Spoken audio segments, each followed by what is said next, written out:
Hey folks, what's going on? Today we're here with Todd Dersham, who is a chiropractor for Health Source, and he's going to assess and show us a little something about the hip. You got it.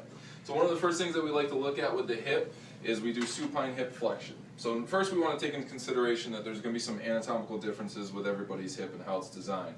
But we do want to kind of test in different planes here how far that this quad reaches up to the ribs. Okay, so we see that Tom here has a problem getting his quad to his ribs. So the first couple tissues that we like to look at, the one we're going to talk about today, is the Adductor Mangnus. So from a flexibility standpoint, if the Adductor Mangnus is full of some issues with the tissues, then that's the first thing that we want to look at. The reason why this is so important is, one, when you're deep into a squat like this, you want to make sure that you're able to get down here properly, but at the same time, the Adductor Mangnus is a huge force producer for anything that we do, especially squatting.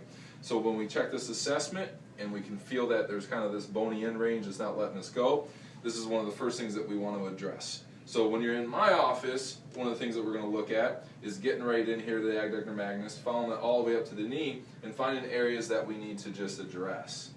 But as far as not having access to somebody that can do this for you, what we're going to do is take time to show you how to do that with the P-knot. Sounds good. All right.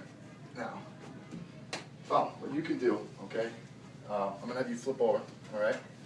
And if you were on like an overhang here, okay, you're going to kind of experiment that hip for me, okay? And you're just going to single spear, so you're going to put one spear, monosphere, right in there, and as he's in there, okay, he's going to start to just do it himself, moving himself around and searching for the areas that are, a little bit tender, and then he can stop in those spots for a moment, sink in, and then go back to kind of mobilizing a little bit.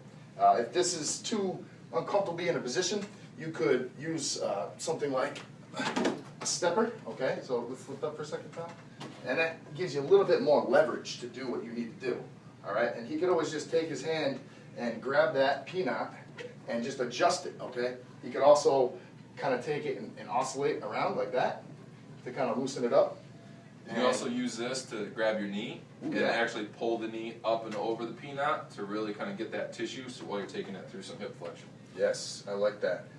All right, so guys, thanks for watching. Give the Adductor Mangnus a try, because I know that we all have an issue with the tissue there. So thank you. Thank you. Todd, and we'll see you guys next time. Make sure you're drinking plenty of water and be well. Awesome. All right. He's like, yeah, I need this. Yeah, So- I need this. He's like,